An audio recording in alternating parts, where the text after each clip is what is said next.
welcome to PVTV News. I'm Seth, and I'm here with Sydney, and I'm going to ask a few questions about horses. So Sydney, how long have you had the horses? I've had my horse for about 2 years now. She was a rescue whenever I got her, so she was pretty skinny, and she has turned into be an excellent horse, and I can't ask for a better one. She's definitely a beautiful horse. What is the purpose of the horses? My horse has been used in therapy lessons, and then also I am training her for barrel racing. In barrel racing, as long as you run a fast enough time on barrels, you can pull a check. So, I mean, if you can pull a check and ride horses at the same time, why not? All right. What do the horses eat exactly? Horses eat anything from carrots to grain, hay. They eat watermelon, cantaloupe. They like all sorts of things. A lot of people, including myself, if we have extra vegetable scraps from the table that we don't eat that can go to the animals, we feed them. So. All right. So pretty much just a mixture of a bunch of things, huh? Yeah. All right. Do you prefer bits or halter? We use halters whenever we're not doing any riding, like what she has on today. Whenever we do ride, we put a bit in the mouth. I use a basic saddle bit, which is what every horse should be started off in. It's just a two-piece, and it breaks right here, and it doesn't have any leverage, so it's just basic. Real quick, may I ask why they should start out with that instead? A lot of people think that if a horse runs through a bit, then they need to up the leverage on the bit, which is why they have shanks on bits. Some bits have a 5-inch shank, which is where you have a bit that runs into the mouth, and you have different types of bits. A snaffle should break, then you have a bar, and then there's a few other ones. But they then go to bits that have longer,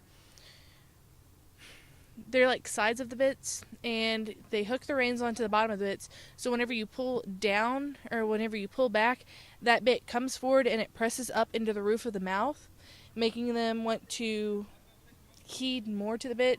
And then some horses, if you do that too much, they run straight through it.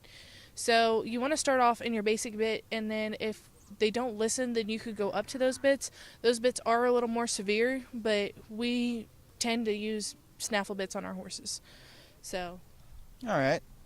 And last question, how many acres of land does it take to keep a horse comfortable? I prefer 1.5 acres of land.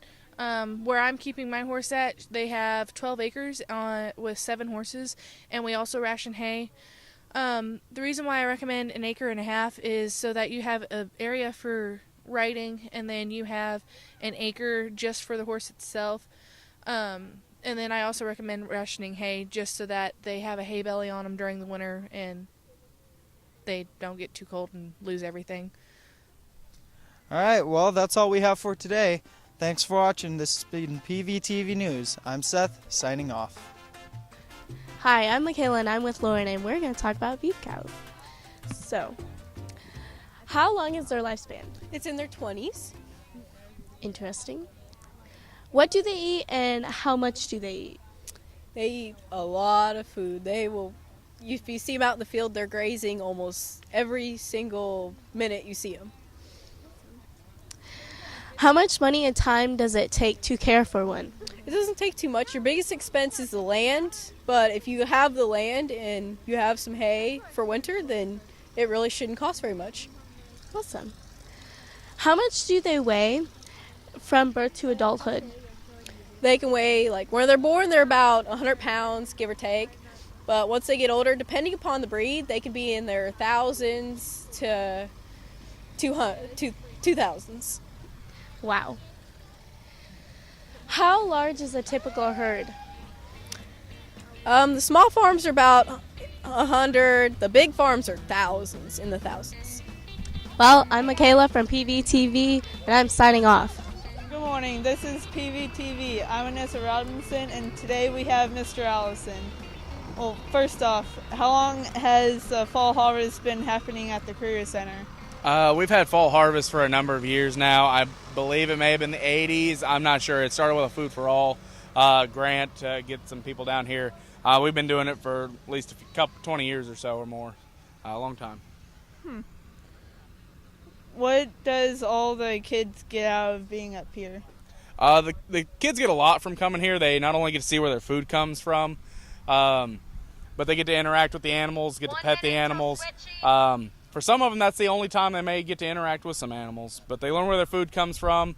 They learn about the animals, what the animals eat, and how they're cared for. Okay. Cool.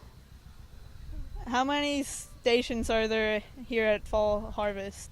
We usually have 9 or 10. This year we have 9 stations. We do have a new station, Food for All, which is the basic stuff showing where some of your common daily products come from, what plants they come from, what animals they come from.